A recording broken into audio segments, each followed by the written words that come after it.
All right. Well, we are live on all of our formats. Hello to all you guys. Welcome, welcome, welcome. Appreciate you spending the time with us here on this beautiful Friday, wherever you are in the world. It is Friday. It's a Friday. So wherever you are, happy Friday to you. Hopefully, well, in some countries, actually, they're a little few hours ahead of us, so they're Saturday. But for everybody else, happy Friday to you. I appreciate you guys being here on and just spending some time. Yeah. Well, so yep.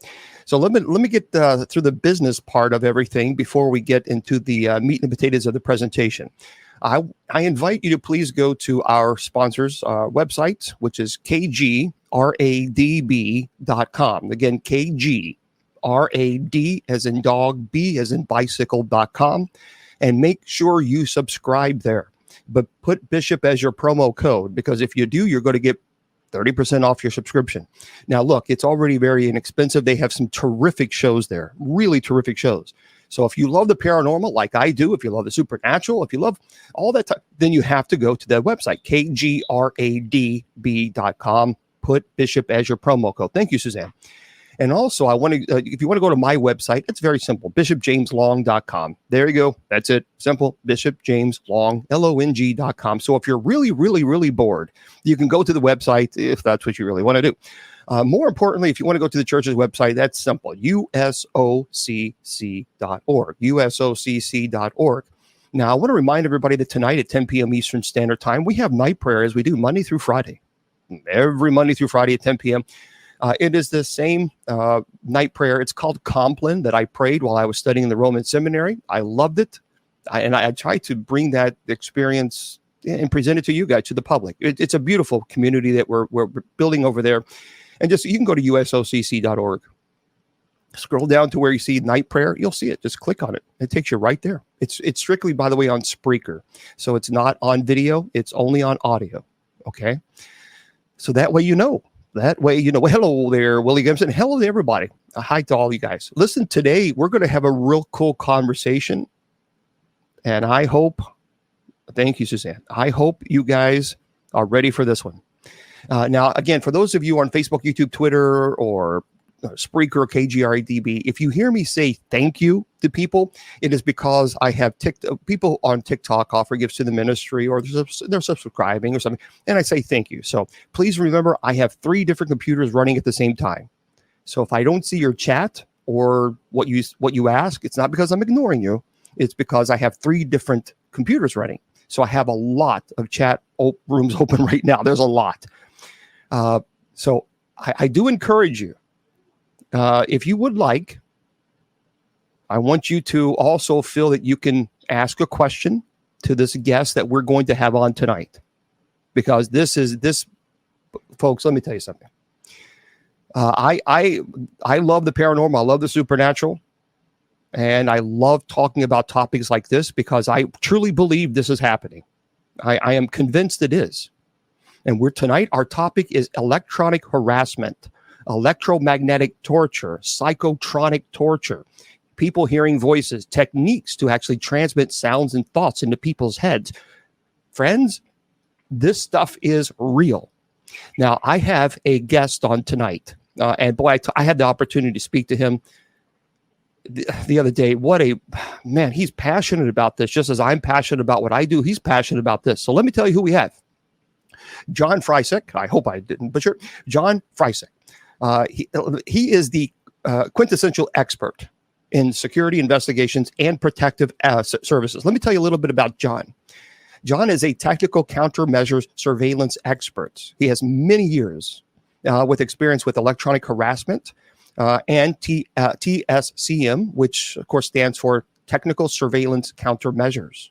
Now, he has performed numerous investigations involving electronic harassment and direct energy weapons, and was also involved, by the way, with the past effects of the Havana effect in Cuba, when our American consulate was under attack by direct energy weapons, which, by the way, we have validated. This has been validated.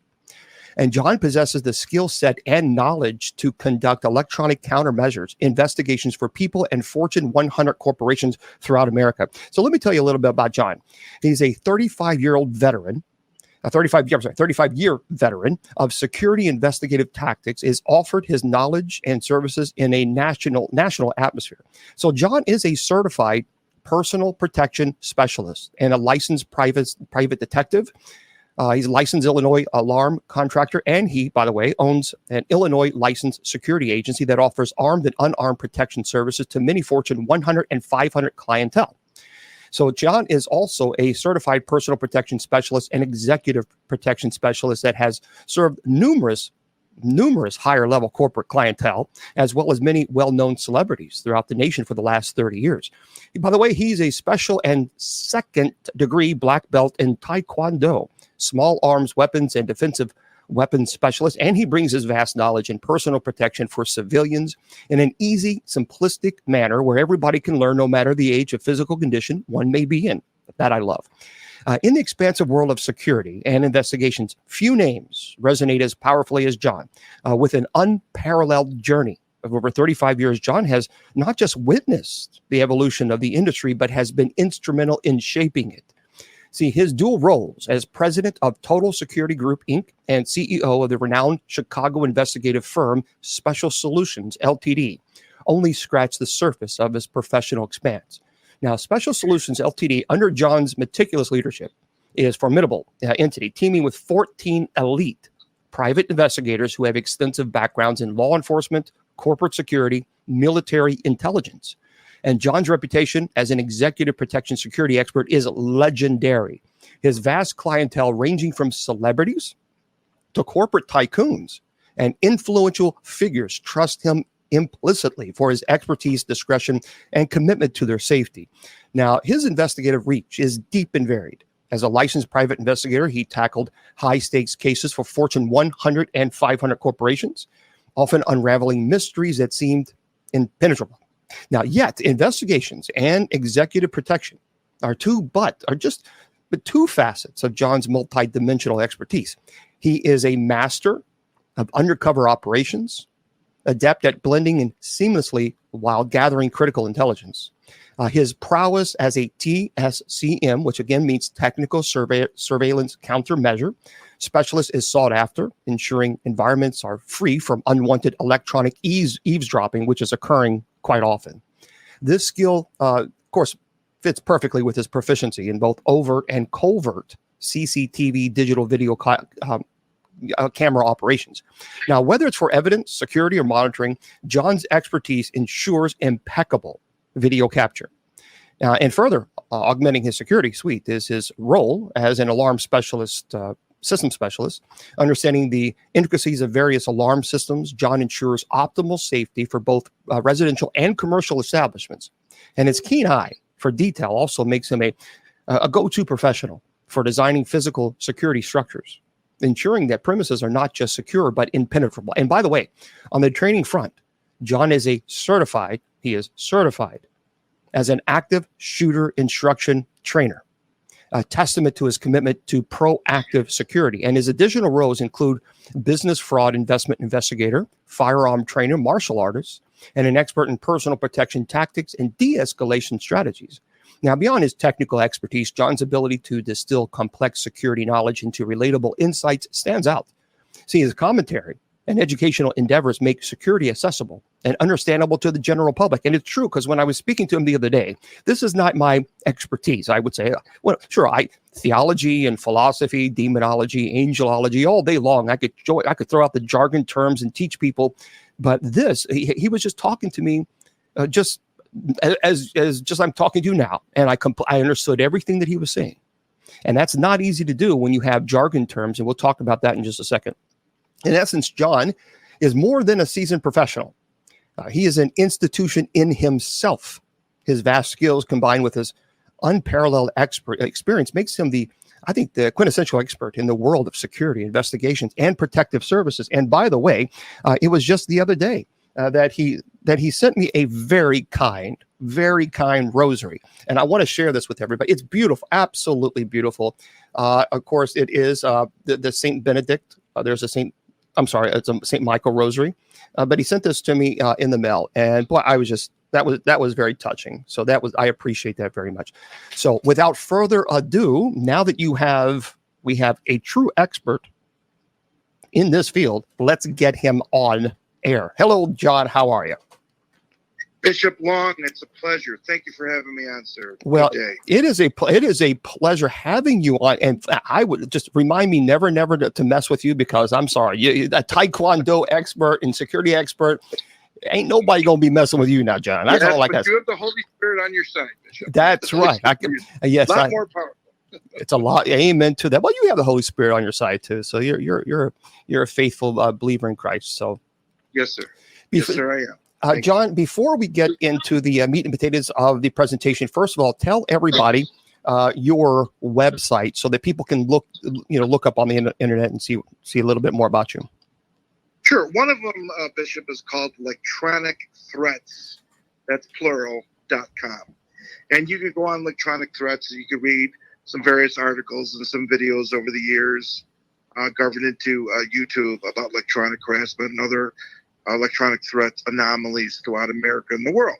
So we put it together in a realistic fashion without, hype and our hyperbole. And, it makes a good read. And you say that's electronicthreats.com. Correct. Electronicthreats.com. And then do you have another website that you would like to share before we get into the conversation? Sure. If someone wants more information on the investigative side and TFCM, then that would be Special Solutions with an S, LTD.com. Special Solutions, LTD.com. Thank you, sir. All right. Yeah. Let me just LTD.com. I'm going to put this in the chat room here. So Special Solutions, LTD.com. Yes, sir. So, guys, again, I strongly encourage you, and we're going to talk about something that I do believe is a problem, and I'm going to talk to you later on. We'll briefly, here's a little teaser. There's a lot of products out there right now with, I guess, kind of determining whether or not you go to a hotel and they have some,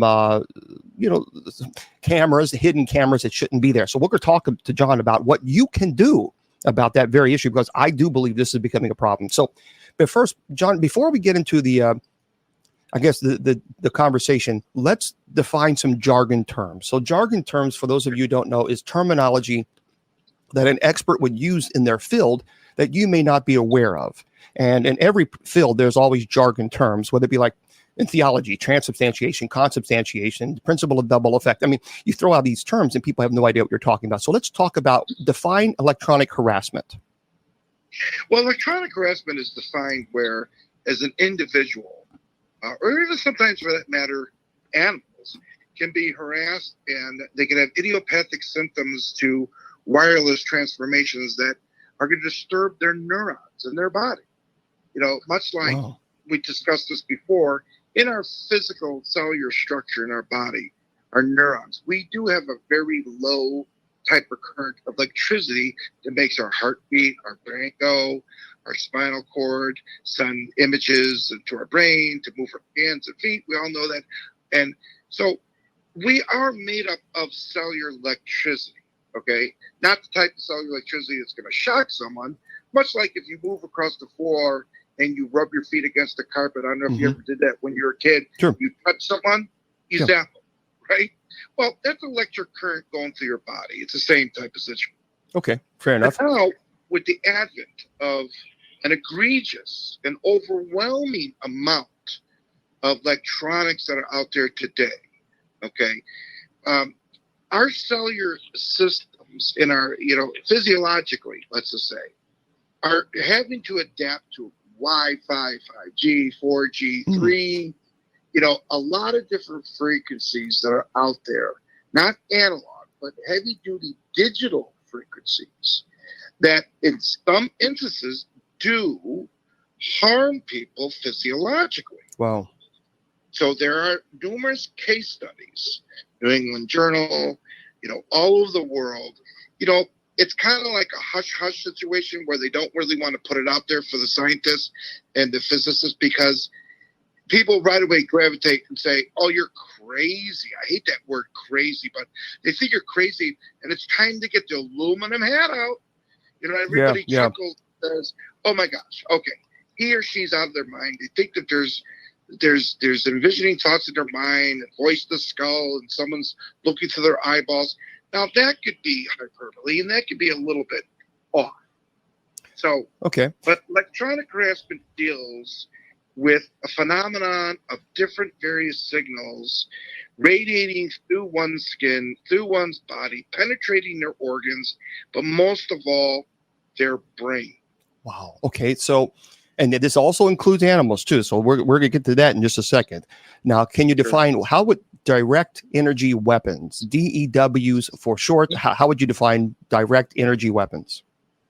Well, it all started, with systems about 25 years ago. They're called active denial systems, and a lot of your major metropolitan police departments, such as New York was the first one to adopt it, and then, of course, Chicago, and then LA. And these systems look like they're military giants with a big dish on like a Humvee vehicle. And these active denial systems are called RADs also for, short. It is able to produce an ultrasonic radiant heat wave type of annoying sound to one's physical structure.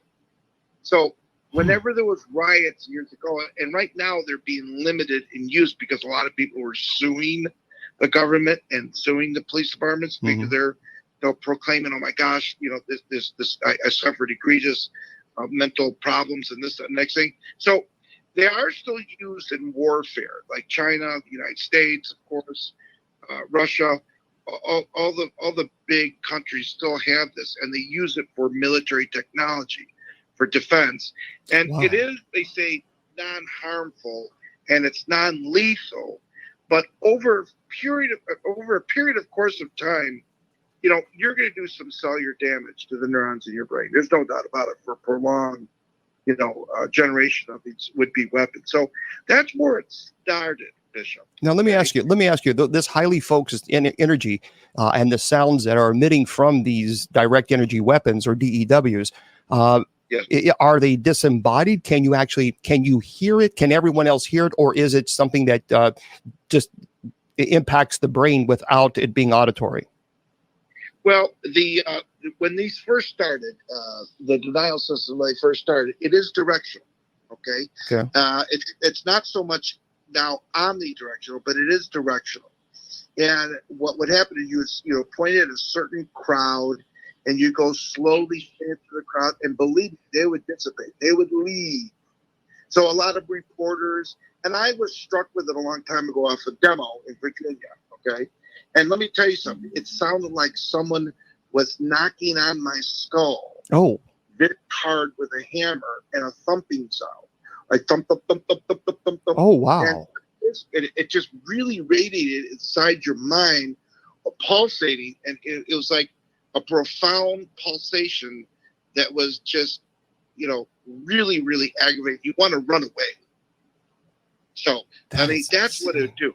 It would just make people just run away. And a lot of people came forth and said, in the United States, that's pretty egregious behavior for you to be using it on our citizens, which I would tend to agree to a most part. But I think less than lethal is better than, of course, rubber bullets hitting your eye or, tear gas when a person is asthmatic. I mean, they could die of an asthmatic, sure, from tear. So I think they're dumbing it down a little bit. If they're reinstitutionalizing it, but this phenomenon, Bishop, goes a lot further than this, and it's been reintroduced as a pretty malignant weapon, as we say, and it's out there today. And of course, a lot of listeners are probably sitting back going, "Uh-oh, this is getting a little strange." However, we all have to have open minds and take the blinders off because there is prima facie evidence that constitutes the realisms of this case. So let me ask you now. Of course, we have the Monsar is asking. Of course, and this is global. This is global. She's they're asking is it called a microwave auditory effect? But also, let's talk about the health impacts of microwave technology. So, can you how does this microwave technology, how is that a part of this conversation? Well, Bishop, as we go back to 1982, I mean, I'm dating myself. We're going back to 82, 83. A wonderful thing called, people call it wonderful, the microwave came out. Okay. And I remember the microwave was really quite expensive, 900 to 1,300 bucks. Mm-hmm. So if you were a modern home and you wanted your coffee heated up and your sandwich heated up real quick, you would have a microwave. But what people don't understand, microwave is transferable microwave energy, that it's a heat source. And it speeds up the molecular system of an adamant object.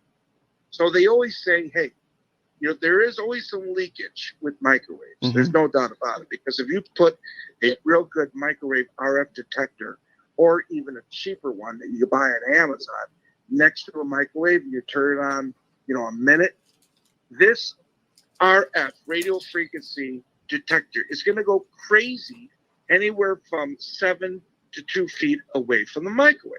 Sure. So moving forward, over the years, the microwave technology and all of the reference notices and warnings would say, if you are pregnant, or if you suffer from arrhythmic heart issues, or you have a pacemaker, please beware not to stand too close to a microwave oven.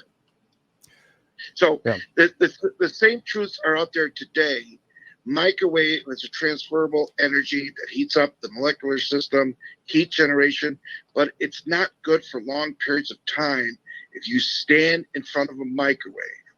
It's not good for your system. So the question, that Simi's asking, of course, on TikTok is then how do you stop and protect yourself from using? Most everybody, I guess, uses the microwave. So what can you do to where it's safe? Well, what you do is, if you're going to microwave, where they call quote unquote nuke your food at 4 o'clock in the morning because you're tired, you're hungry, you want to step away from the microwave. Okay. I mean, you don't want to just tap your fingers right in front of the microwave, and daydream and say, okay, my food's going to be done in 2 minutes. You want to get at least 5 to 7 or even more feet away. But now we're going to go into not only microwaves, but we're going to go into RF devices, like Wi-Fi devices and GSM cellular devices as well. Now, we talked about this briefly, Bishop. Everybody is quite intrinsically in love with their smartphone. Sure. Because it makes life easier. Yeah. It does. But it also disengages us from social events, like talking to people other than wondering what the heck's going on with other people around the world. Very true. But moving forward, I had the privilege and the authority to talk to some profound engineers with smartphones on the Apple side and on Google side, and as well as Android side. And these are primarily Asian folks who are very, very smart and accomplished. And the one thing they said to me always, they say, don't sleep with your phone next to your head or body. I'm like, well, why?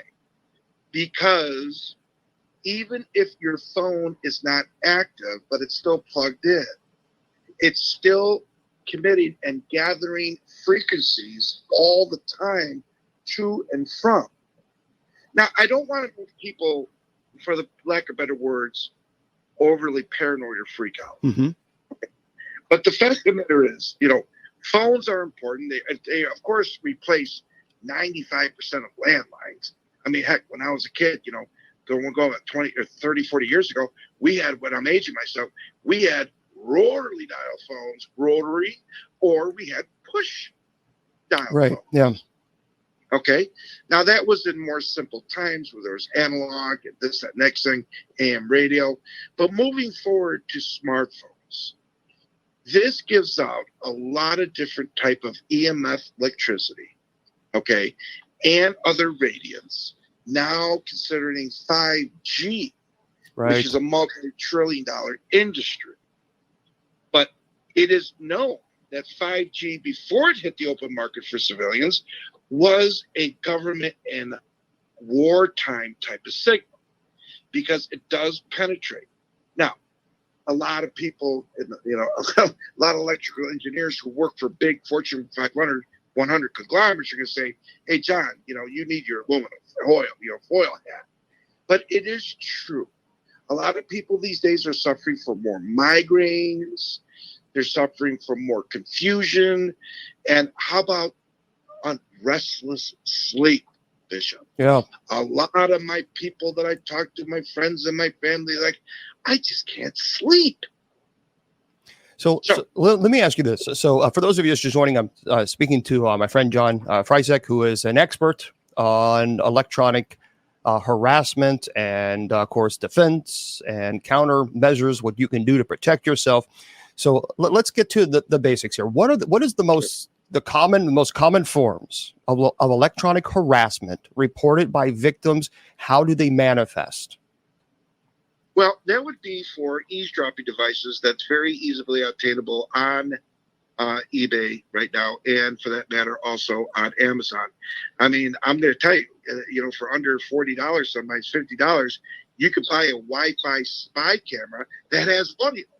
Okay, and it's minuscule, and the audio part of it is illegal when you incorporate that into a covert fashion, and depending on where you live in your state, audio is prohibitive if you use it in a covert fashion.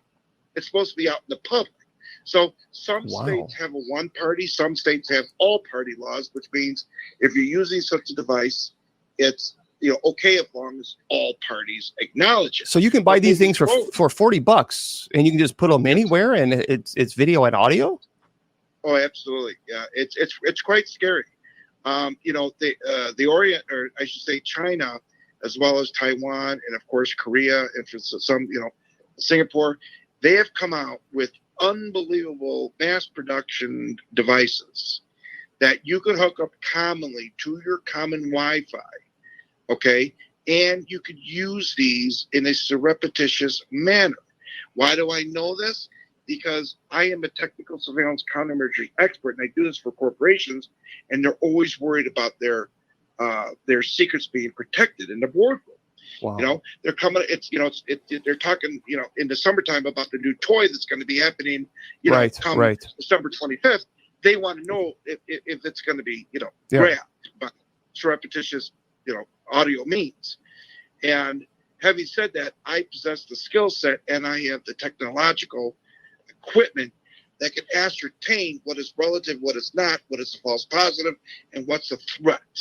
Mostly in a cellular system, which is GSM, which is a cellular type of transmission, or Wi-Fi. And these are big threats these days, okay? There's a lot of, of course, husbands and wives spying on each other, business partners, or I would just say perverted people too, Bishop, are using these erroneously and unlawfully to spy on where, rooms that have a profound respect for privacy, locker rooms and washrooms, and that there's these, mentally distressed people out there doing that sexual gratification situation. But Jesus. So let me ask you, are there any patterns or trends like in the demographics of individuals that are targeted by electronic harassment? Right now, Bishop, the reason why I contacted your office and we started talking about that, right now, let me just put it this way. There's 3 different phenomena that's going on right now. Okay. One is with malice and direction, like bioenergy weapons that are hurting governmental officials right now, right today. A lot of people might be nodding their head saying, no, I don't know about that. All you have to do is go on Google and go to YouTube and put in 60 minutes bioenergy, weapon energy, and there's at least 5 60-minute programs that were conducted that talks about the Van effect and all these weapons being used. So there's validity in it because 60 minutes is pretty truthful. They just don't put anything. Right. Okay.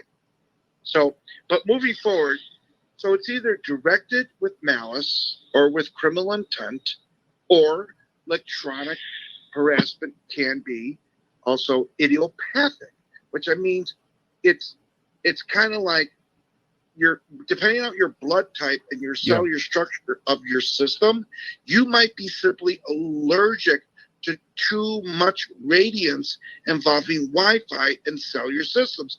Maybe you're living by some cell towers, there's thick cable and wiring, but let's face it, everybody right now with Google and Amazon, there are more satellites going up right now with Elon Musk, who is a great entrepreneur. But I just heard there's thousands now of satellites going up, okay, in space. And he wants to make sure everybody in the Earth has a Wi-Fi connection. Okay. But sometimes I might want to think about this. Do we really need Wi-Fi in our vacuum cleaner or refrigerator? Or, I mean, do we really need Why do you think that's happening? Why? Because I've noticed that too. I have noticed that they're putting Wi-Fi in some everyday equipment. You're thinking, yeah, it's like, why are you putting what? Why? It's the it's serviceability and the simplicity of online programming, and it makes life easier. But realistically, forgive me, Bishop, I think it dumbs us down. Okay? But here's the threat. When it's idiopathic intolerance to wireless frequencies such as Wi-Fi, okay, some people are allergic to it and they get distorted and they get confused, they get headaches, they get rashes, they get burns, and sometimes psychosis starts to set in, frustration and everything. So idiopathic intolerance to wireless frequency is a huge phenomenon right now. So how do you know if you're if you're allergic to this type of energy? Well, quite simply put, if you're having distorted feelings, if you're having like you're tired all the time, you have sudden rashes, you have complicit thoughts that are not yours, and you're confused, and simply put, you start to be, a little paranoid and sleep deprived. I mean, I've been involved with people who are like, it's been 8 days I can't sleep, and when you lack all that sleep, then psychosis sets in because your mind starts to play really bad, egregious, fault systems on you, and you really want to be careful of that. But the biggest situation we're going to talk about that I feel is really intrinsic is that I think there's a connection, and as a spiritualist and as a Christ believer, I mean, I'm an old Catholic guy, but I like your views on the old Catholic Church. But I will say something. There's a lot of phenomenons today hitting Christians, specifically, Bishop, Christians, meaning we have more and more personal clients that right away when you first interview them and they hire me to check out their house, their apartments or their townhouse or their businesses, they're like, listen, something's wrong, something's here. I went online. I think I got a biochip in me. I got an RFID chip in me. I got a nano chip in me. Someone's after me. I'm being gang stalked. I have V2K. I voiced the skull. I have something happening inside of me. Wow. Well, they will hire me because I have the skill set and I possess the equipment to go in and scan them in their place. Now, I know it sounds like George Orwell, like, okay, is this guy for real? Well, I am. Because biochips do exist. It's latent Russian technology where they used to, in the late 60s, hit you with a biochip from afar being shot out of a small caliber sniper gun. I know it sounds like out of James Bond, and it sounds like hyperbole. It sounds, ridiculous. But it is true. Okay? But moving forward, does everybody suffer from this? Well, no, they don't, because they're not high-level government people. Like what happened in the Havana effect in 2016, which I was a part of. There was an attack on the consulate in Havana, Cuba. Right. Okay. And I had a retired NASA engineer contact me, incompetent, and he was demonstrating all these effects: burning, nausea, memory loss, blindness, blurry vision. I mean, all the classic examples of direct energy weapon patterns. So at first, when he contacted me, I said, oh boy, I think this guy's, he might be a little out there. However, I'm a type of guy who likes to listen and learn and draw hypotheses and state the issue and see what's going on here. Well, it turned out to be there was validity. Okay. And it turned out to be that we discussed some different countermeasures that would pick up, okay, that would pick up and be sensitive to these would-be direct particle energy beam microwavable weapons. And it is happening. It is currently happening in Washington, D.C. with certain individuals. Okay, and everybody can watch it on 60 Minutes. There's truth and validity to this. It's happening in Russia. It's happening to a lot of CIA operatives. And the CIA, the Central Intelligence Agency, mixed in with Homeland Security, Marco Rubio's office, Senator Marco Rubio, they're still investigating, but they're kind of like stuck on the stupid about it because they don't know when, wow, here, where, and how it's coming in. But simply put, if you have a good RF detection one that you could buy, they anywhere from $50, which I don't recommend, but $150 up, they go up to the thousands, you will be able to determine, hey, something's not right around there. So let me ask. Okay, let me ask you this: how do you differentiate then between genuine cases of electronic harassment and mental health conditions? Because it seems like to me they're very similar symptoms. Yes, indeed they are. Okay. We got to assimilate. Well, first of all, the question is like, and I asked a person, have you experimented with drugs? Okay. More specifically, crystal meth and heavy duty marijuana smoking, and I'm talking like over 20 years every day, and of course, crack cocaine. These are some of the symptoms that can weaken your system neurologically and, physiologically give you these patterns of some mental illness, okay? Or if you're going through hard times and you have a nervous breakdown, this and next. I have investigated this. However, I've also investigated where people came to me with these notions, and right away you want to think, okay, call the psychiatrist. Right. But then I found out that there's ground wires and there's really big cellular towers right next to them. Okay, very close proximity with very big rating dishes. And I go there with my equipment. We go up to them, and we're getting big time pack of really big microwave energy. And like I said, it does distort their nervous system. We can always speculate and say, hey, why do we have such high autism Asperger? Okay, why? We do. And why are the bees all of a sudden not populating anymore throughout the world? Honey is very hard to find. Honey is usually being masqueraded by a lot of high fructose. Yeah, let me jump in and say what he is saying. Folks, listen. I, as an investigator, going to people's homes, and they tell me they're having this paranoia feeling that there's someone watching them. They feel sick. They feel, of course, nausea. They have, they have migraines. There's all these things that are occurring. I go to their home, and I'm telling you right now, there have been many cases where I take my EMF reader. EMF stands for electromagnetic field. And I take my high EMF reading, and they get the readings are just off the chart. And these, I'm telling, the common denominator that people tell me is this paranoia feeling, the migraine, the feeling nauseous, feeling dizzy, and many times for some people there is a tower right next to them, or they have exposed wiring. So, so let me ask you then, what are the potential long-term physiological effects of exposure to electronic harassment? I truly believe a lot of memory loss, Alzheimer's, leukemia.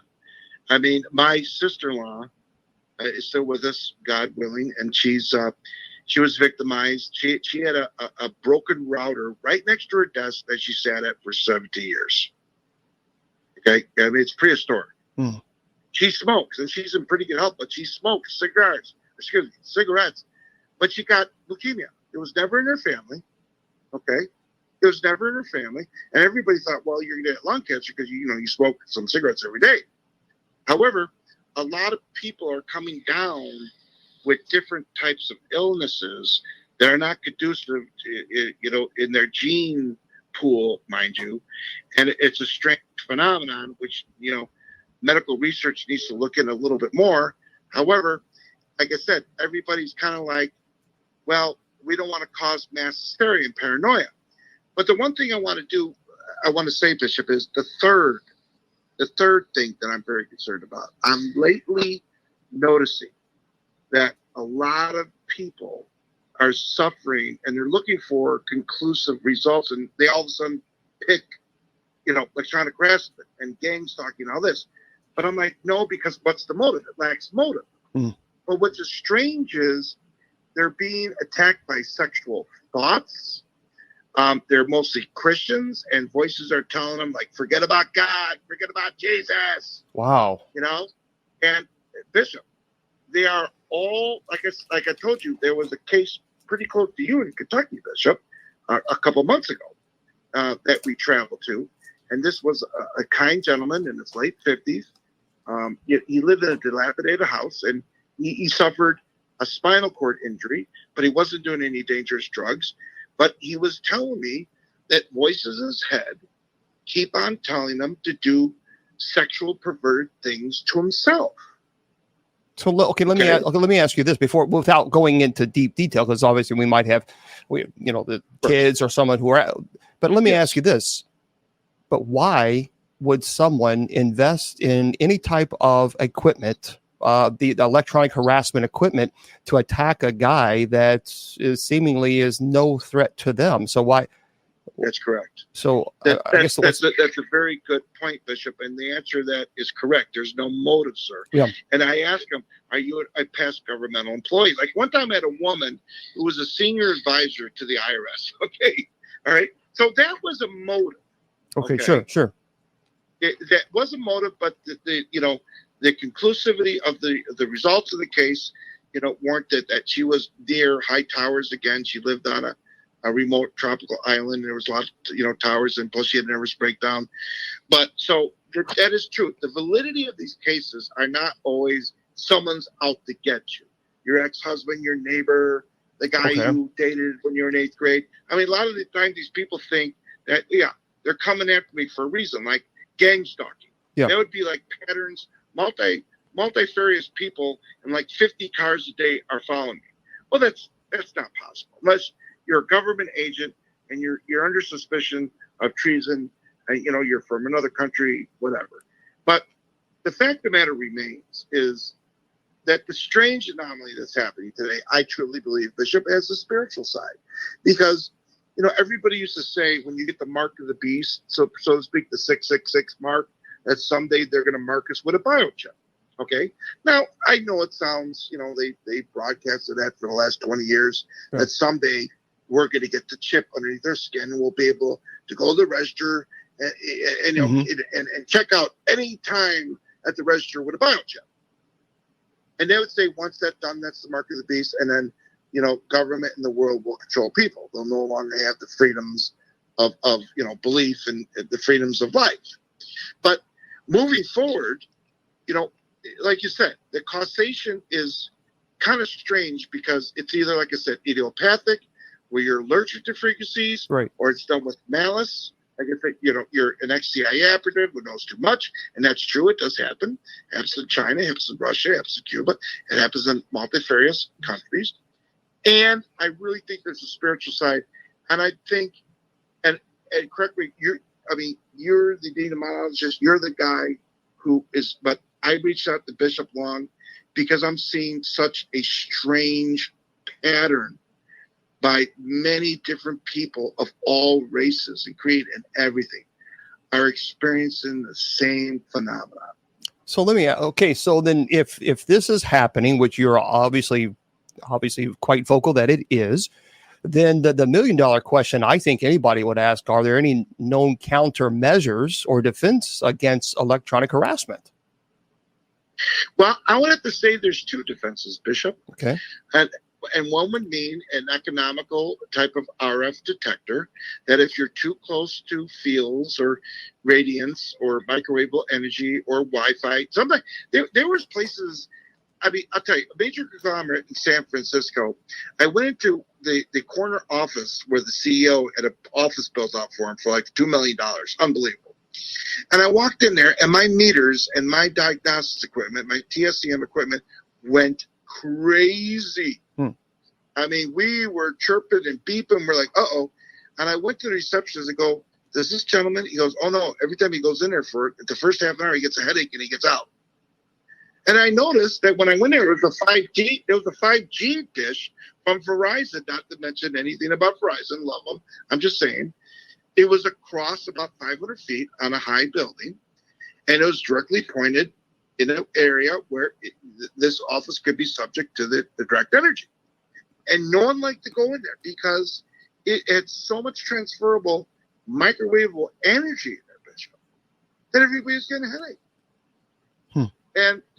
And the CEO decided to go somewhere else. But moving forward, so you get an RF/microwave detector that can detect these radiant fields. It has a vibration mode. You can wear it in your pocket, and the pen, they're pen sized. I have depictions of them on my internet, on my website. But also, with that being said, it's great to carry around a small, I would say, crucifix. Because I really think that spiritual warfare, I feel in my system of being a sound body and mind, which I would like to think, well, I have some weight to lose, but I'm saying sound mind, that there is a spiritual side. Because some of these places I go to where these people think they're being harassed and victimized by, illicit, transferable devices, I'm feeling a sense of evilness, And I get that sixth sense, I think it's the Holy Spirit maybe telling me something, that there's something just not right. Wow, I tell you what, that is. I'm sorry.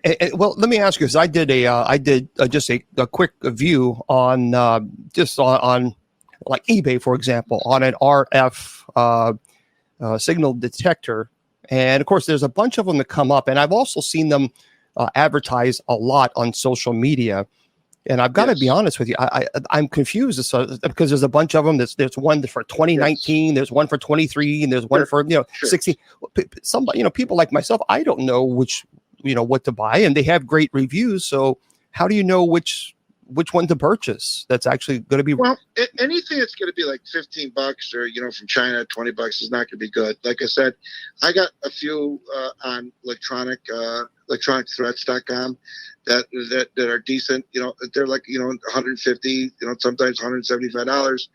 But, it's much like, hey, I mean, do we have operations in Mexico, or do we rather have an operation here in the United States?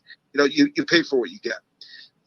But you just really have to be cautious. Like, say, if you're sleeping at night and your Wi-Fi is in your room, your router, okay? If you're not using it, turn it off. Okay. Or put like a copper coiled shield.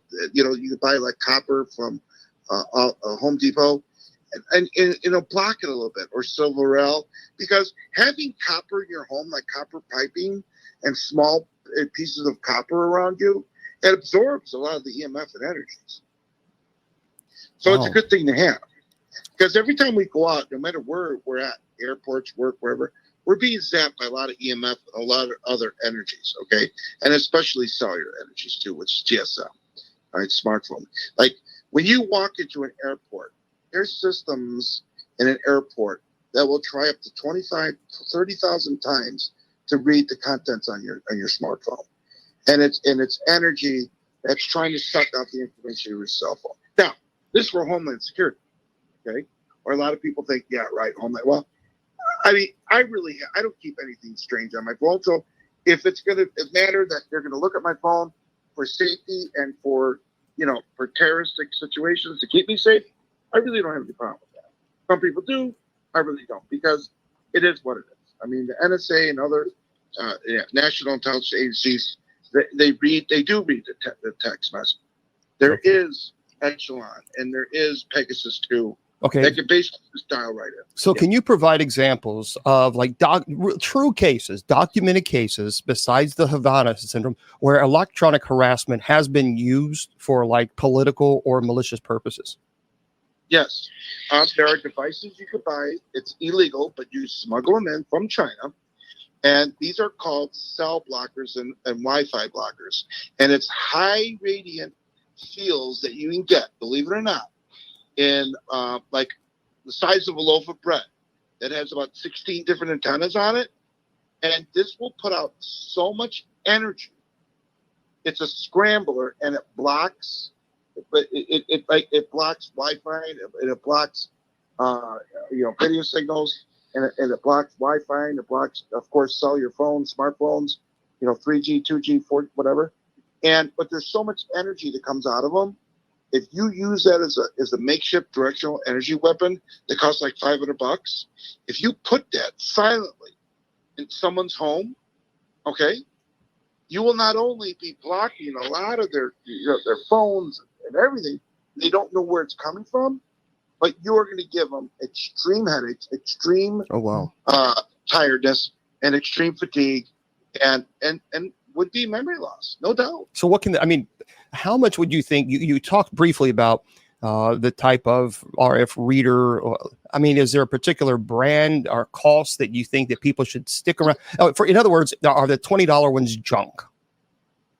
Yeah, they really are. They really are. But if you want to go like on Amazon and search RF microwave detection unit, if you're going to stick to the ones that are 45 onward up, they could go all the way up to $1,000 more, or sometimes $4,000.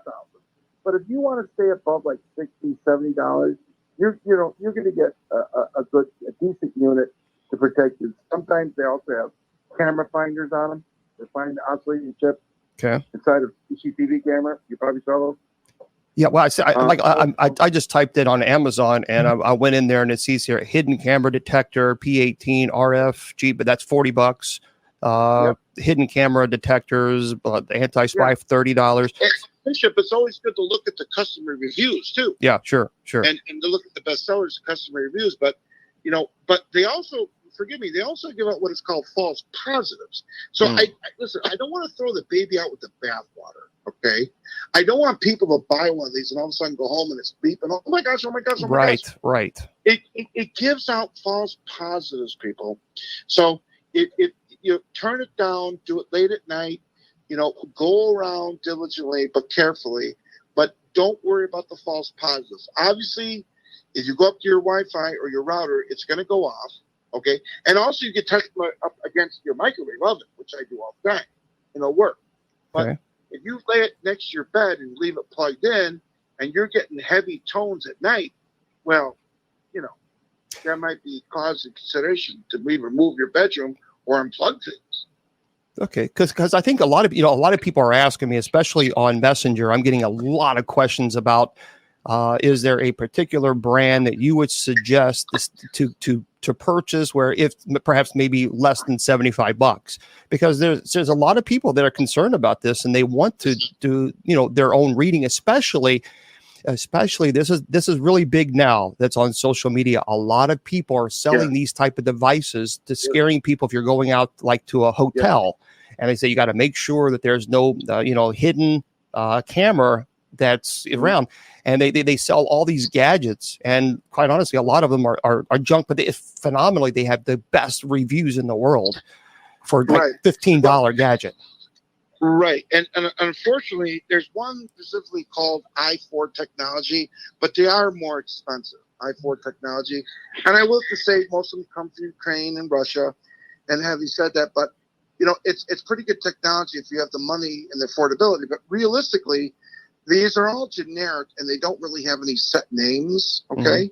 But I would have to definitely recommend, use proper discernment. Go on Amazon. Go on my site if you want, because I got some good winners on my site too. Okay. Not that I'm trying to, self-proclaim anything, but, electronicthreats.com has some different things on there. I'm sorry, what was it? What was it again? Electronic Threats with an S. .com.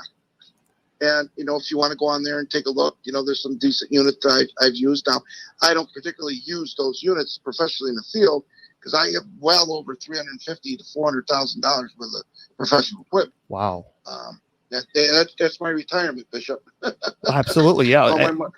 That's phenomenal. And the way the technology always changes. Ooh, wow. But so people, like I said, you can't be over judgmental. There's going to be false positives. Your neighbor might have a big Wi-Fi. Your neighbor might have, Wi-Fi cameras all over his house and extenders. Everybody knows what those are. And, because everybody loves to have the strongest signal.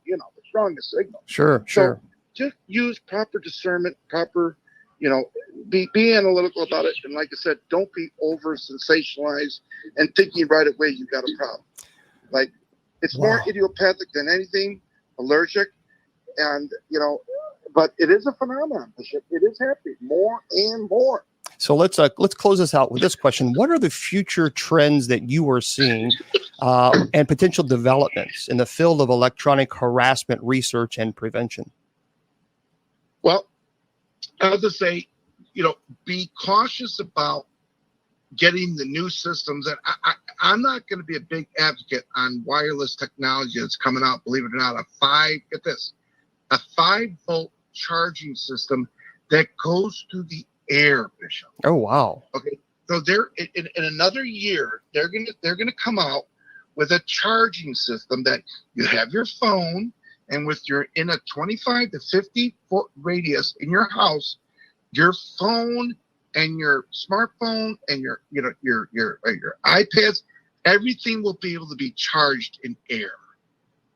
I don't think that's smart. Boy, that is we really are not taking into effect how this could actually affect everybody. That's terrible. Oh, absolutely, unquestionably. They don't understand the seriousness of this. I will say, there is some problems with idiopathic intolerance to wireless frequency with people's blood types, neurological condition. We're just simply around too many electronics. Wow. Well, John, I really appreciate you taking this time and educating us about this this really important topic. So thank you so much for your expertise and sharing your knowledge. Bishop, always a pleasure. I'm a big fan. I thank you very much for all your kindness and what you do under the Lord's name. Thank you, sir. Thank you, my friend, and you have a beautiful day. God bless. Bye-bye. Right, bye-bye. Wow, folks, that was just, I'm telling you, that's some serious conversation there.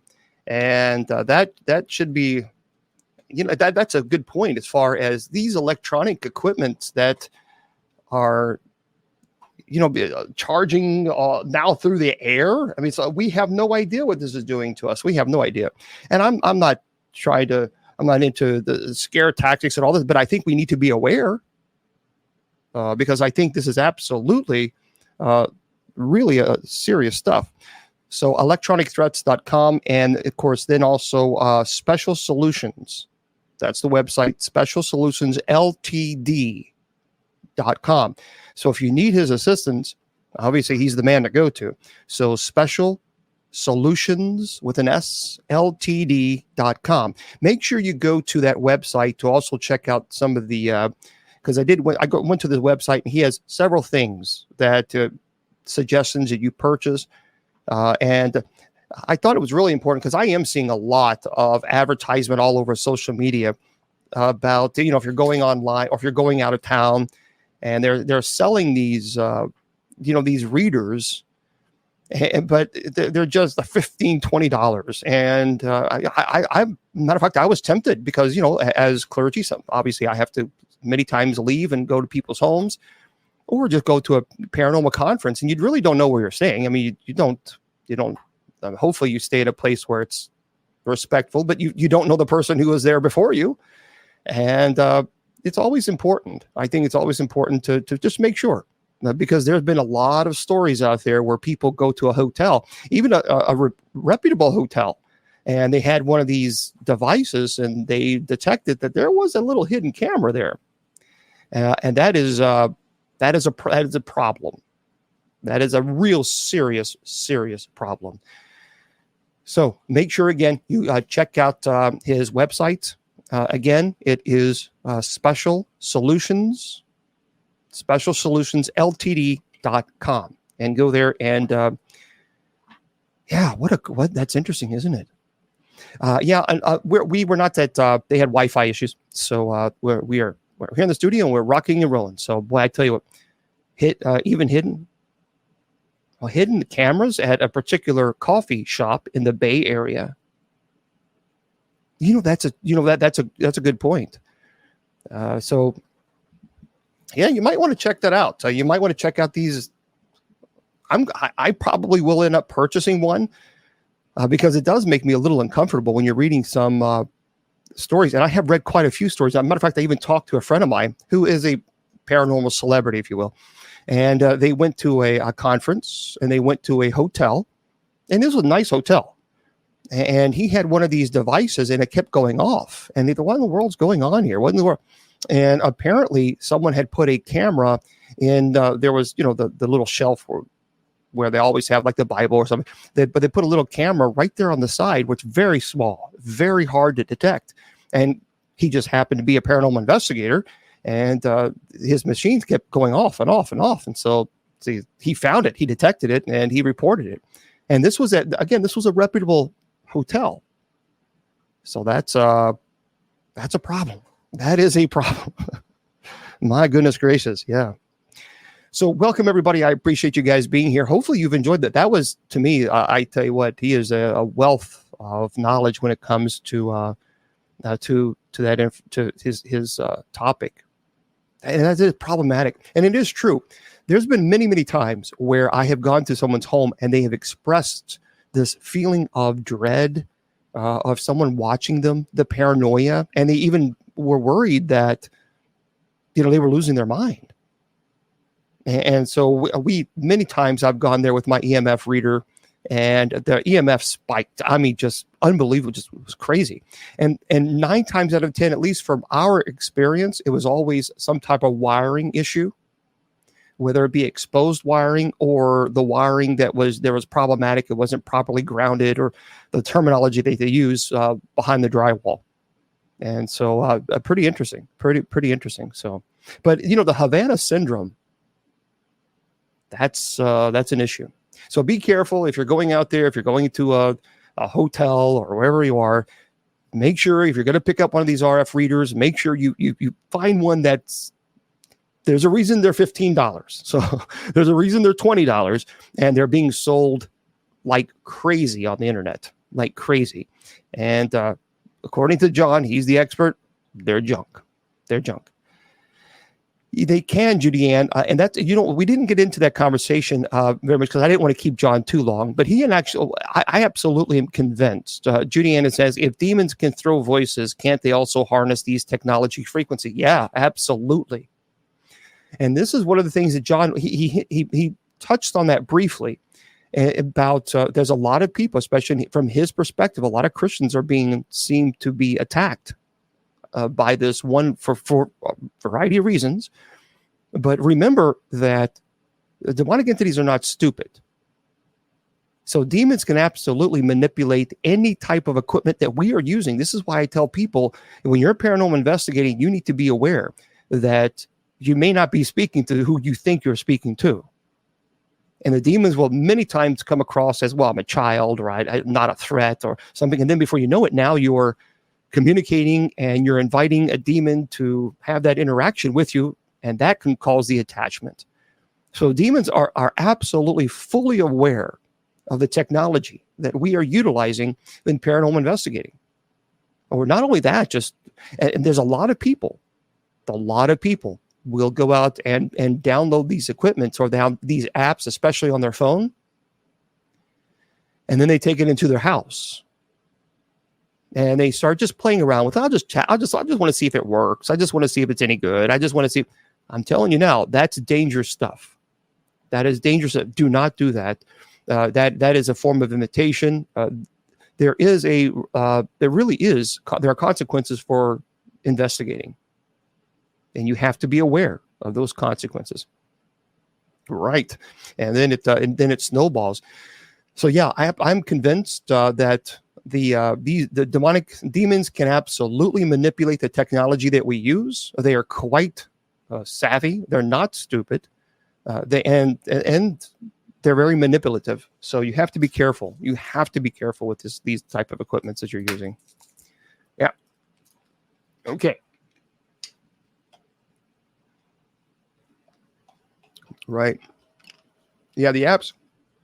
There are apps that people can a demon copy the looks of someone. Well, as far as a full body apparition, yes. Now, if someone's asking, Cat is asking, can a demon copy the looks of someone? Well, I had a case actually where it was a mom. She was a young mother. She was pretty heavy in the dark stuff, in the dark arts when she was younger. Now, when she was teenage years, she did some things that she shouldn't have done, but she didn't think much of it. And she turned her life around and she walked away from that life. And that was wonderful. She had a child, a young boy, and he was playing a ball in the front yard, and he kicked the ball out in the street, and he ran towards it to get it, to retrieve it. And unfortunately, a car had hit him, and he lost his life. Now, the mother was obviously distraught, understandably so.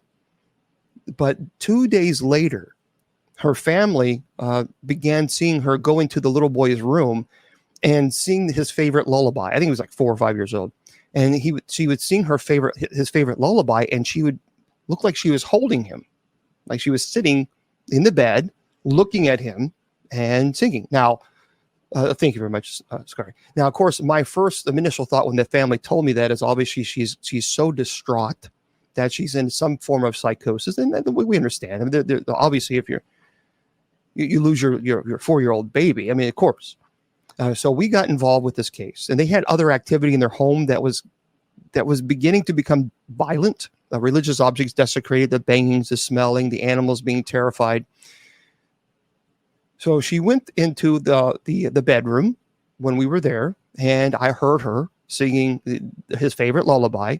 The door was just briefly cracked, and I kind of opened it just a little bit so she couldn't see or hear me, and I took a picture where she couldn't hear or see. And I looked at it, and I was flabbergasted, because I absolutely see and I wish the family would let me show it, but they won't. So we don't do that. But it's a full body apparition of what appears to be her little boy. And it was very clear. I mean, this was so clear. It's very rare that you see a full body apparition, but this was so clear that I can see the body. I could see the face, everything. There were no eyes.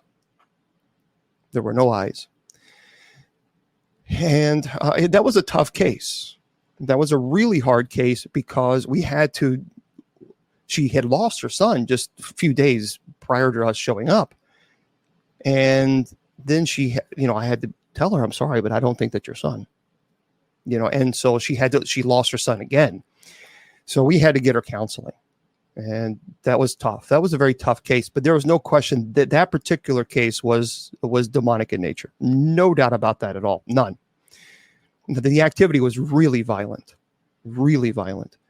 So people, that's why it kind of makes me angry sometimes when people, kind of diminish or say, well, there's no such thing as demons and that's just nonsense. Well, this woman went through pure hell. And if you were to tell her there's no such thing as demons today, she would look at you like you're a three-faced alien, because she certainly, without a doubt, she experienced it. And remember, she was in her 20s, and I would say probably about 15 years later, or 15 years earlier, she had messed with things she should not have messed with. And but the demons waited for the opportune time, and they did. And that's when she at her most vulnerable. That's when they approached her.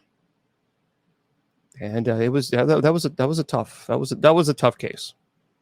That was a really, really tough case. Yeah, keep in mind, folks, for those of you who are asking, a lot of people are asking, today is the paranormal shows. We're here Sundays and Wednesdays at 8 p.m. Eastern Standard Time. That we talk biblical, we talk theology there. And I really try to separate today's show from any other show that we do, because even on Sundays and Wednesdays, I'm very strict about that, keeping it theological. Today is Paranormal Friday. So a lot of people wait for an entire week for this show. So today we deal with paranormal topics, demonology, things of this nature. Yeah, see, Joseph, how much special training does the bishop have to go through? for an exorcism certification. Now, there really is no certification. What happened? You need to go through angelology. You need to study demonology, obviously theology. You need to be trained by a validly ordained clergy member. So basically, you need to understand the rite and, of course, the prayers that are associated with the rite itself. And the bishop then gives the permission for the priest to perform the exorcism, the solemn rite of exorcism. And it requires, obviously, if you are ordained and you are called to that ministry, then the bishop can speak to you about learning what you need to learn. But there's so much that the books can teach you. Just like my first exorcism. When I was the assistant, I wasn't the primary, I was the assistant. And that actually, and I've talked about that before, that the first exorcism that I performed, or that I assisted in, that was actually on the Eli Roth Presents Legion of Exorcists show. And that was a eye-opener, that was a literal eye-opener. So I had read for years about how the eyes can go solid black, or you go into a room and you feel the overwhelmed sensation of dread and the oppressiveness. That's one thing reading about it. But when you're actually physically there, you realize how ancient this thing is and how violent this angelic or demonic being that obviously is an angel by nature, but how powerful. And so you have to rely on your faith. Your faith is absolutely crucial during an exorcism. It's absolutely crucial, because I know toe to toe I could not possibly physically defeat the demonic. There's just simply no way. So it is. But when you're there and you actually, your whole body, let me just hold on. I've talked about this already. They had Wi-Fi issues. When you have to, guys, when you're physically present in someone who is possessed, everything in your body is telling you to run away. Everything. They tell you to get out. Your body is screaming to tell you to run away. So you're doing just the opposite of what your body is telling you to do. That could call it the sixth sense, whatever you want to call it. But your body is saying run. It is flight or fight type of mentality kicks in. And your training teaches you to stand your ground, keep your faith strong, trust in the prayer, and trust, of course, in God, and proceed. So many people would, if you don't have the training, the flight, because that's what your body's telling you to do. But when you're in the presence of someone who's truly possessed, the books can't teach you that. They can't teach you that. And the parlor tricks that the demonic will do, you just have to realize and accept the fact that they are parlor tricks to try to intimidate you. And they can be intimidating if you allow that to happen. So, no. Demonic entities cannot read your mind. They're not God. So that's really important. They are not superior or equal to God. That's why someone asked me the other day, can they hear your prayers? Absolutely not. When you are praying to God, they absolutely cannot hear your prayers. That is, we've elevated demons to a status of such a supernatural status that we almost place them on the same level of God. We got to be very careful. That's blasphemy, obviously, and we can't do that. So, okay.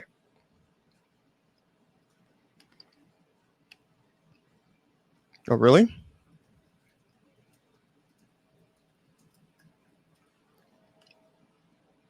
It got too scary for him. I have two friends that were studying to be Catholic priests, and one backed out because it got too scary for him.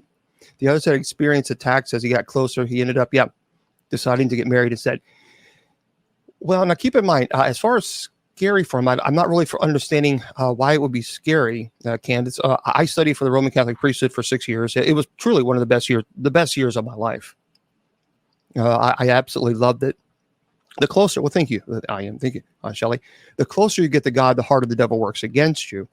But really, when you're getting into demonology and aspects of that, I can understand some people being concerned. Okay.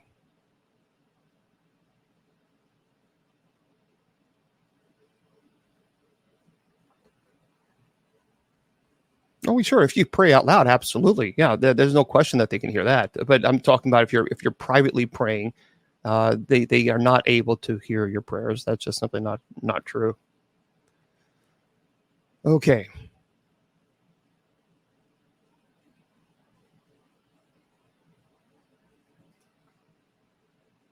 Yeah, and I'll get to some of the questions that you guys have, but I have a lot of articles I want to talk about too.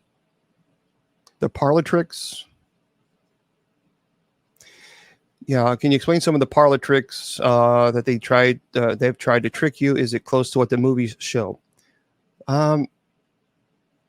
Somewhat. Parlor tricks would be like, for example, throwing your voice. So that, and then in the rite, it requires you to silence the voice, because there's a term called prognostication retrocognition. So retrocognition is the ability to know your sins. They don't know your sins because they can read your mind. They know your sins because sins fall under what's called ordinary demonic activity. So because of temptation, they obviously know if you fall into that sin. So they're going to know your sins, not because they can read your mind. That's why we, as exorcists, we always have the sacrament of reconciliation prior to performing the rite. In other words, confession. And that's absolutely crucial. There is no conversation during an exorcism. It just simply doesn't exist. Now, the rite is unbelievably clear about that. The rubrics are clear. So the only thing that we command in the name of Jesus is its name and hour of departure. That's it. There is nothing else that the demon needs to say to me or that I need to hear. That's all I need to know. And I'm not going to tell you why. So that's crucial. Those elements are met. Now, as far as the parlor tricks, the throwing the voices, if you've ever been to, and I've talked about this before, if you go to YouTube and type in 8D surround sound, that's what throwing the voice is. So, for example, if it screams or yells, or if it mimics the voice of deceased loved ones, or if it's just trying to frighten you, then it will project it, and it will bounce. It literally bounce like a bouncing ball. I mean, it goes from here. You can hear it in the back. You can hear it in front, in everywhere. And you have to silence that voice because it can be disorienting. And that's the whole purpose, to cause disorientation. So you silence the voice. And you do that obviously through continuing the rite. The levitation can occur. I've not seen levitation like The Exorcist, but I have seen levitation. I've talked about this, but the first exorcism where she was lying this way, flat on her back, and it's like someone had tied a rope around her waist, and so she was facing up, and she just did a V just like that, and it was completely unnatural, and it wasn't like you could tell she was struggling to do it herself. It was just a very slow. I mean, just there was no, you can tell when someone's trying to push up. It was very fluid. I don't know. It's hard to explain. I heard the vertebrae crack, and I had originally thought that she had broken her back. But things of this nature will try to intimidate you. Those are parlor tricks. The eyes going solid black.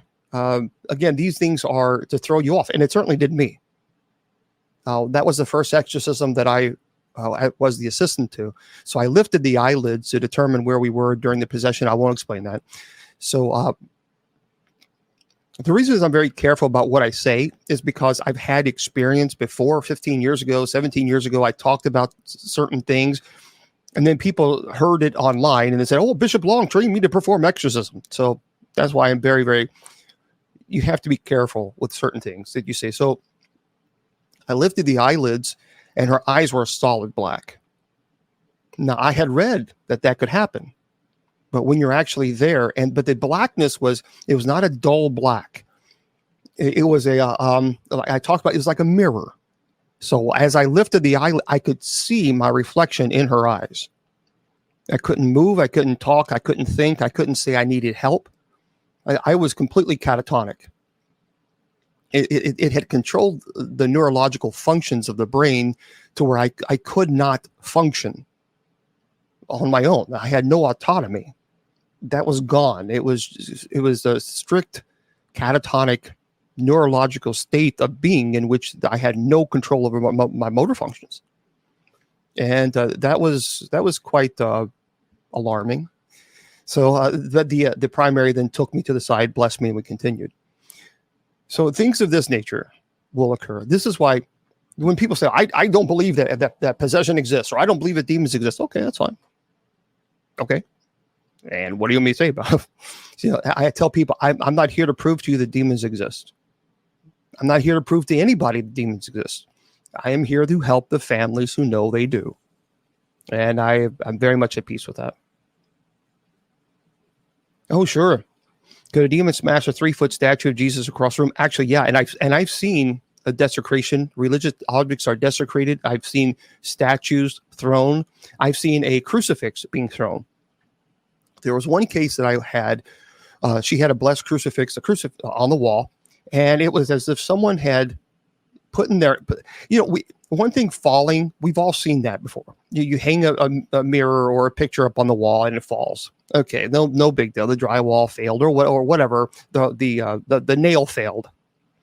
This actually had force, extreme force behind this, to where I went in. I was performing the minor rite of exorcism, and they had a crucifix, and it was like someone took it and slammed it as hard, and it shattered.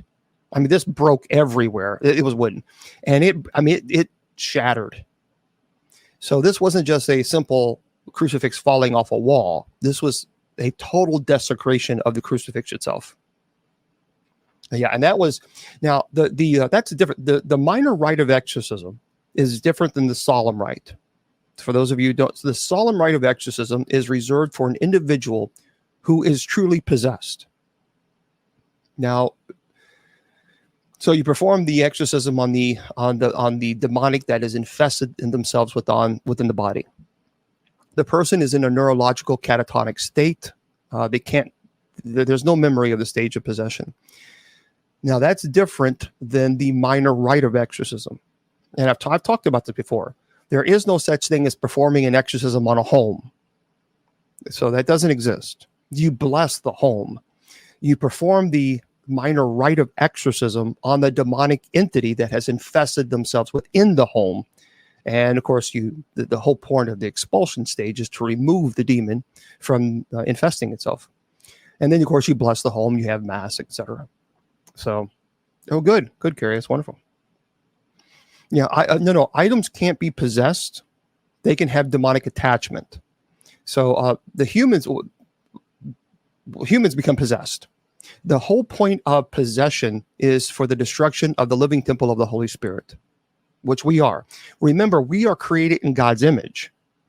So how you desecrate the image of God is through the stages of possession. So that really is the ultimate form of blasphemy. And that's the whole point. That's the whole point of demons, to destroy God's creation, God's children. And that is why, because you have to remember that possession is a process. It's not something that happens overnight. The person goes through stages of oppression that leads to the possibility of possession. And you got to be really careful of understanding the difference. The soul doesn't what happens to their soul if they die while possessed? The soul does not belong to the demonic. The soul belongs to God. So the body, which has occurred before, where people have passed during an exorcism, the body may deteriorate and expire, but the soul obviously continues. So the soul is not being possessed. So there's a big difference between the possession of the body versus possession of the soul. Yeah, I am Shelley says, can a human have intermittent possession? Well, actually, what you're referring to, it's a term called transient possession. So there are two terms. There's permanent or perfect possession, and then there's transient possession.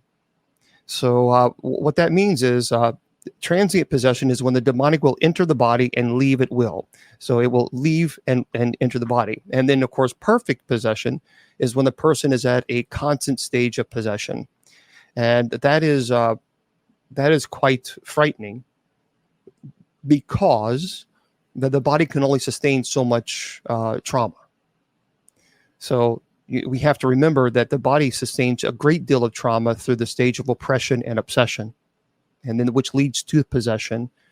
And so perfect possession is something that needs immediate immediate assistance and interaction, because, and perhaps maybe even, I would say definitely medical attention too. So.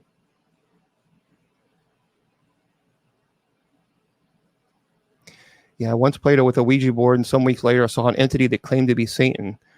Well, see, that's the thing. You got to stay away from these Ouija boards. And I tell people this all the time. And they say, well, I play with it all the time and nothing has ever happened. And I always say to them, yet. Because I think it's very frightening to me that we have people who think that you can outsmart a demon. Folks, they've been around for centuries. They've seen it all. They know humanity quite well. They know our weaknesses. They know our strengths. They know the things that they can manipulate, ego. We have to be very, very cautious in thinking that we can outsmart them. Because what happens is when you start doing things that you shouldn't do, well, I can protect myself. I can do this. I can play with the Ouija board. Nothing's going to come through. You got to be careful with that type of thing. You just leave it alone. Just don't do it.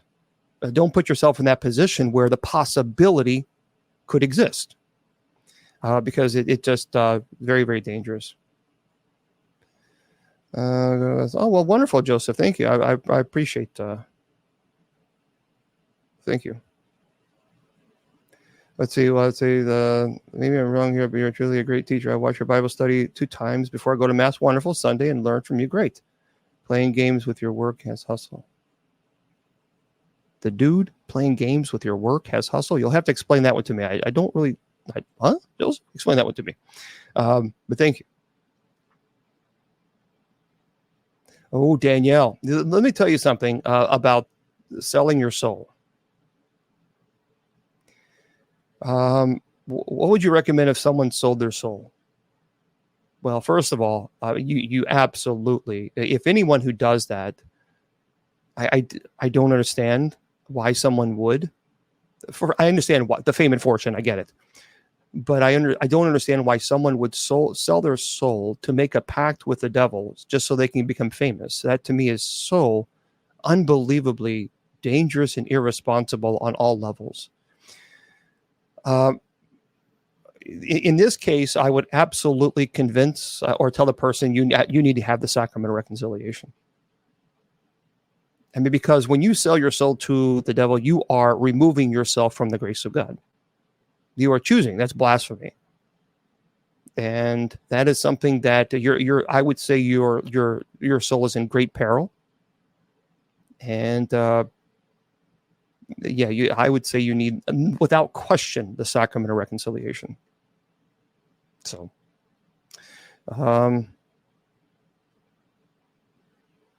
you're welcome. Sorry, I'm just so bothered by talking about your email. Oh, I don't know who this guy is.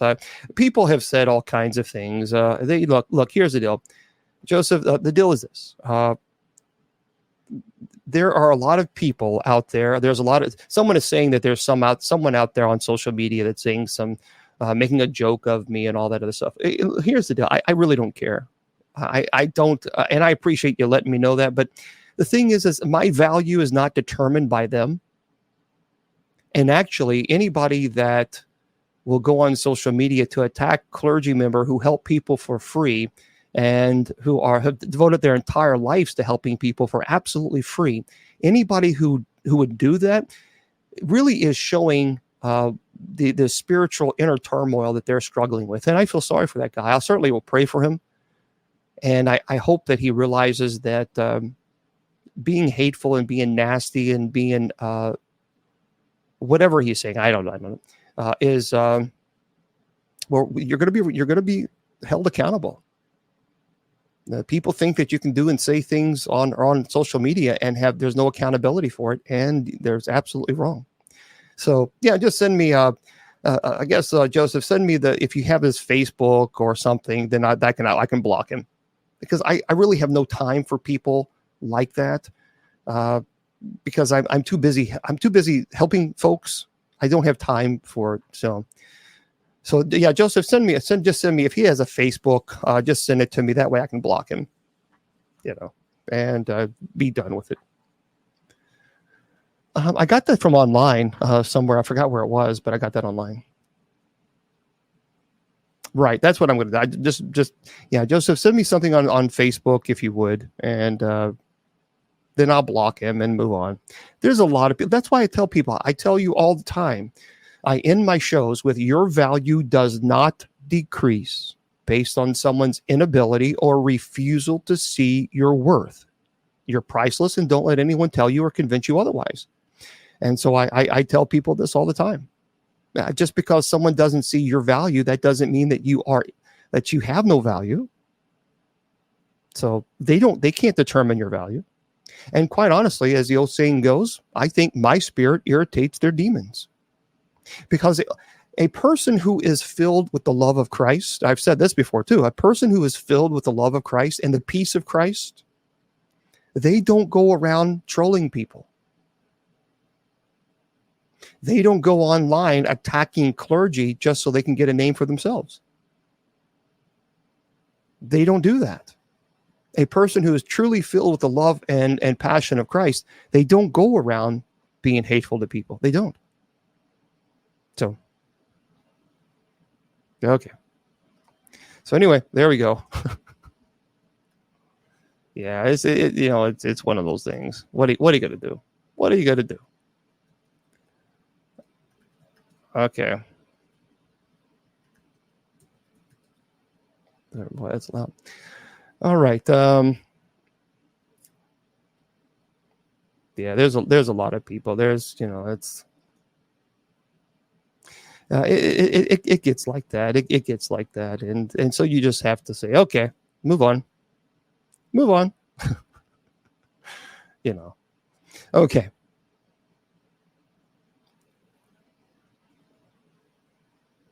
I'm trying to. Oh, wonderful, Sandra. Wonderful.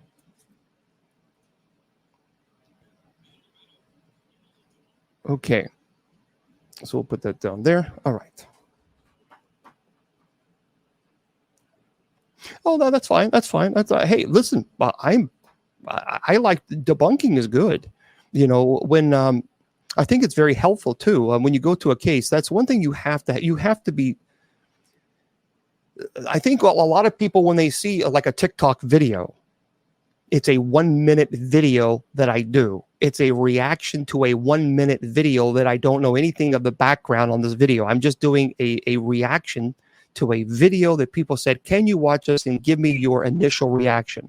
So I go on TikTok, and that's what I do. I make a 1-minute video. I don't know the background. I have nothing. That's what I do on video on TikTok. But when someone tells me that they think they have a demon in their home and all this other stuff, I'm very skeptical, very, very skeptical. And because you have to be, because if I believed every single case, then I would think that thousands and thousands of people are possessed, and that's just not the case at all. That's just not. So, and it's 1 minute. There was one person I saw, but one person said, is that all you do is do TikTok videos? So I had to reply, it's a 1-minute video. It's 1 minute, literally 1 minute. There's 24 hours in a day, and you're commenting on one video that I watched. So anyway, I just thought that was kind of funny. Well, of course, you have to be trained. You have to study theology, angelology, demonology. No, not all black shadow. No, I have not seen the shadow. All shadow people being demonic. I've just not. Possession is rare. I have thousands and thousands of emails. I have over 14,000 messages on TikTok. I have lots of messages on my email. I have been doing this ministry for over 20 years, and I performed 31 exorcisms. And so over 20 years. So. Yeah, Trish, here's the deal. I don't want any type. The only spirit that I want in my home is the Holy Spirit. That's it. I don't want any other spirit in my home.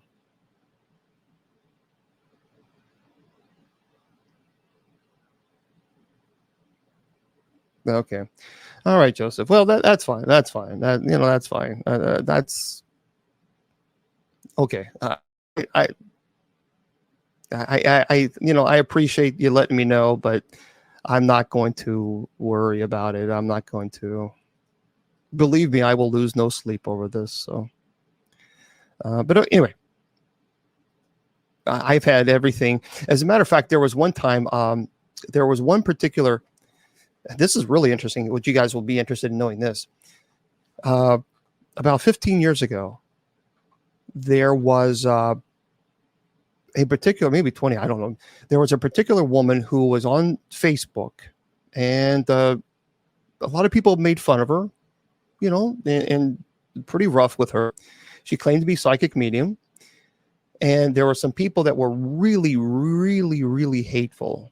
She dressed up as like a Mrs. Claus kind of a thing, and passing out food and treats to kids during Halloween and Christmas. But anyway, a lot of people were really aggressive with her, just pretty rough. And she had posted on her Facebook that she couldn't handle it anymore, and she was about to end it, unalive herself. And people were mocking her and making fun of her. And then I posted, and she came up on my feed for whatever reason. And then I posted on her page. I said, enough is enough. You people who are doing this, she's telling you. So stop it. That was it. Something like that. Just knock it off. Well, so you can go and you can check this out.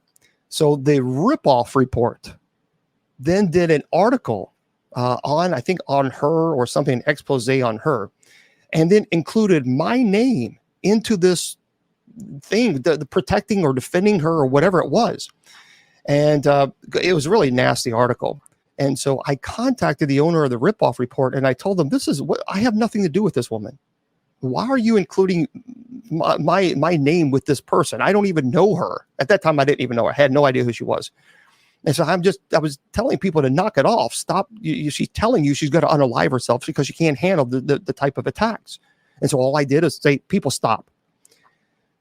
So the ripoff report told me that I would have to pay, I think it was like $5,000, $2,000 or $5,000. I had to look at the email, $2,000 or $5,000, and that they couldn't technically remove it, but that they could take it to the back so that it wouldn't go on the search engines. I said, so this is extortion, is what you're doing. You've written a false report about me defending a woman who claims to be a psychic medium who I don't even know, and you're telling me that you're not going to remove it unless I pay, I think I can't remember how much, $2,000 or $5,000, I can't remember. I said, that's what you're telling me here. So this is extortion. So that's the type of crap that I've dealt with through the years. And again, I don't. It's one of those things. I'm so used to this stuff. What the crazy part about this guy? I'm so used to that. Thank you. I'm so used to that type of behavior that I've gotten so immune to it. That it's kind of like, because I've learned that the more attention you give the haters, then the more you feed the hate. And I just, fallen angels or demons. It certainly was, but he had under the protection of the freedom of the acts, the rights of speech, etc. And I talked to an attorney. I did talk to an attorney, and he said, James, the problem is we could sue them, but you're not going to be able to. You're not going to get. There's nothing you're going to get from it as far as monetary gain because you don't do this for any type of fun. So that it's not like, if I was charging $5,000 or $10,000 for an exorcism and that was my business and it affected my financial loss, then certainly I could have sued them and won. But there's no, I don't do it for money. I've never charged. So therefore it would just been like, whatever. I certainly will. They're welcome always. I'm going to have Billy. I'm going to have Willie back on. Billy, I'm going to have him. I'm definitely going to have Willie Windwalker back on. Yeah. So anyway, we don't. The shadow people. It's we don't know. The jury is out on that. A lot of people think that shadow people are spirits, human spirits that are trying to manifest. It simply they don't have enough energy to do so. There's a lot of people who believe that shadow people are all demons. I have not found that to be the truth. So for me, it's kind of, I have been in many locations where I have seen shadow people and I did not feel threatened at all. None. No threat. So, and then I've been in some locations where I've seen shadow people where it was incredibly threatening. So, see, we don't know. I've had a lot of locations that were haunted, that had paranormal activity that was not violent in any way, shape, form, or fashion. I go there, I begin to pray. And I'm telling you now, that's provocation. So if you have a demonic that has infested themselves within the home and you begin to pray, that's provocation. And there have been many cases where the families, the doors will shut or something is moved, but there's nothing violent. And I go and I pray that the activity does not become violent. There's no violence whatsoever. So I can't. I believe that there are some people who believe all hauntings are demonic. I just simply have not found that to be true. So, yeah, Izzy, I do. Well, thank you very much. I do believe that some people are more in tune as far as sensing, the beings or spirits, but I'm telling you, you don't need to be a psychic or medium to tell that to know that there's a demon present. Now that I will tell you now, you won't need that. I'm going to remind everybody, I'm not leaving yet. We're still staying here. I'm going to be here tomorrow at 8 p.m. Eastern Standard Time, 8 p.m. Eastern, from 8 to 8:30. Miss Wilma and I are here. We're just joking off, have a good time. We just chat. And then at 8:30, then I go into your questions again, and we talk about theology or anything. It's open mic night. Open mic. So, yeah, you can absolutely tell. Yeah, I know. Bobby Mackey's is being torn down. Yeah, I'm aware of that. It's I don't know what they're going to do. I don't. Are they? Someone told me they're going to rebuild or they're going to update. I don't know. Sulfur, Tina, because Revelation says that at the end that they will be thrown into the lake of sulfur. Yeah, the Book of Enoch really has a lot of problems in it, obviously, because and we talked about that before. The Book of Enoch places the blame of sin directly on demons. It takes the culpability away from humans, which is problematic. It's very Gnostic. It also refers to the Nephilim, and I've talked about that before. The Nephilim were not the offsprings of demons and women. They just weren't, folks. Genesis chapter 6, verse 4 tells us that the Nephilim existed before and after the sons of God had relations with women. So therefore, the Nephilim could not have been the offspring of demons and women. Jesus also says that angels neither procreate or marry. And also, 1 Timothy chapter 4, verse 7, St. Paul tells us, stop arguing over the endless genealogies and the foolish myths of the Nephilim. In the Septuagint, we see absolutely, we see in the Greek, we see that Nephilim means fierce warriors. Fierce warriors has nothing to do with giants. It has nothing to do with the offspring of demons and women. And by the way, the sons of God were known as the children of Seth. So any rabbi will tell you that. Seth was the third child of Adam and Eve. So the sons of God were not the demons. They did not have relations with women. And the Nephilim were not the offspring. This is just basically stuff that, a lot of documentaries and movies and television shows and all this other stuff, they promulgate this information ultimately to sell a documentary movie because it's scary and it sells. But that's the truth. Genesis chapter 6, verse 4 makes it very clear that the Nephilim were not offspring of demons and women. Was Judas possessed? That's a tough question, Cuttlebug. Could he have been? Could certainly we could. I think we could say that he had some form of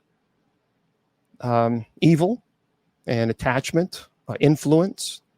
But the thing is Judas, here's the problem with the saying the possession. When you're under the stage of possession, you have no memory of what you do or what you have done during the stage of possession. Judas clearly knew what he was doing. Hence, he hung himself. So there is some form of remorse there. And I think he was fully aware of his faculties. But Judas was also, Judas wasn't into, he liked to stir the pot. And he was waiting for the Messiah to overthrow the Roman Empire. He was a thief too. He stole from the purse that they had. But Judas, he was wanting to be a part of this huge movement to overthrow the Roman Empire. And when Jesus came on board and he thought, that's the Messiah, I want to be a part of this, because he would make a lot more money. He would have fame. He would have the fortune. He would have the power, everything that he always wanted. Greed, demonic influence.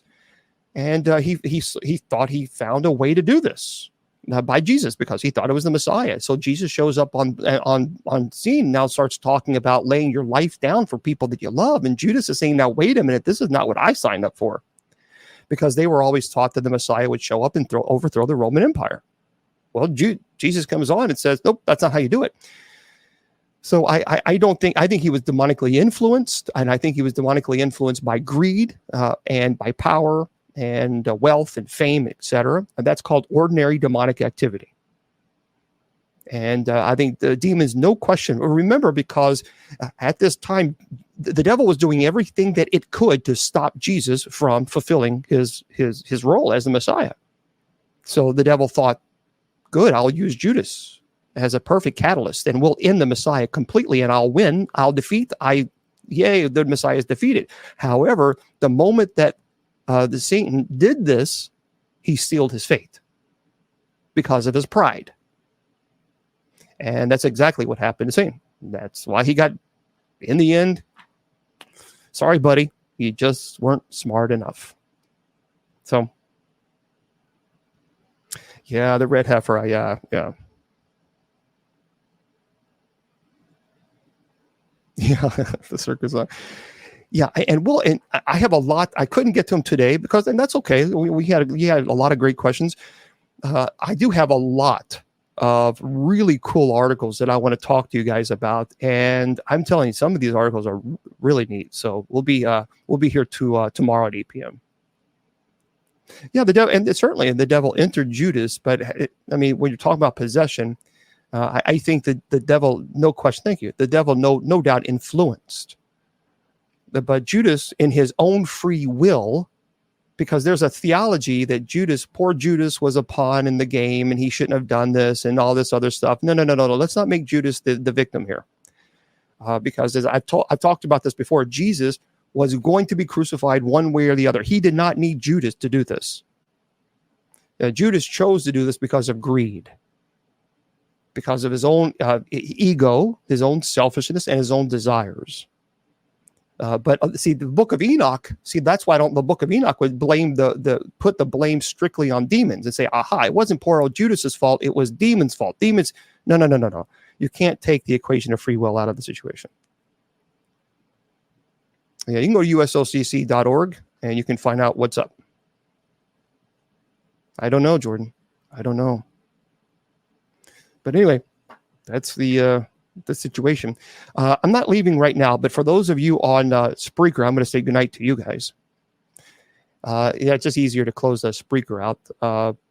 There we go. So we'll close that out. Tonight we have night prayer, and you're more than welcome to join us. We'd love to have you guys come and celebrate and pray with us. That's you can go to bishopjameslong.com. That's probably easiest, bishopjameslong.com.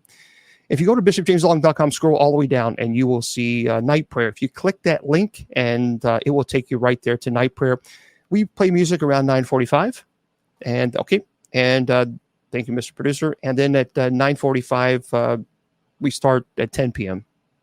usocc.org. That's the church's website. We did, Jordan. Yeah, we talked about that the first hour. Oh, absolutely, Sheena. Yeah, absolutely. You'd say that definitely is Sheena saying is saying our Father a strong safety prayer against negativity. Absolutely. Anytime you call upon God, no matter anytime just call upon God. Now, remember, demons are not Demons are not there with God. They're not on the same level at all. Demons are created beings. So you call upon God and it's taken care of. So that's hopefully that will help. Yep. So tomorrow I'm going to be here. Ruben, I kind of briefly talked about that. Our Ruben 99, if we are made in the image of God, why do humans get possessed? Because destroying the living temple of the Holy Spirit, which we are, destroying those that are created in God's image, the destruction of God's image is the ultimate form of blasphemy. And so that's the ultimate goal of a demon, because there's so much hatred towards the image of God. There's so much hatred towards God that they certainly want to destroy the living temple of the Holy Spirit, which we are. And they certainly want to destroy the image, that's the beings that are created in the image of God, which we are. So how do you do this? With a desecration of the body. Okay, so for those of you on Facebook, YouTube, KGRADB, and Rumble, I want to say, remember and listen to all of you, that your value does not decrease based on someone's inability or refusal to see your worth. You're priceless. Don't let anybody tell you or convince you otherwise. So Facebook, YouTube, and KGRADB Radio and Rumble, good night. The Sacred Division has been brought to you by Bishop Long's online paranormal course. Learn demonology, angelology, paranormal studies, and genealogy. It's 100% online, and you learn at your own pace. Please go to www.bishopjameslong.com and click on the paranormal course link.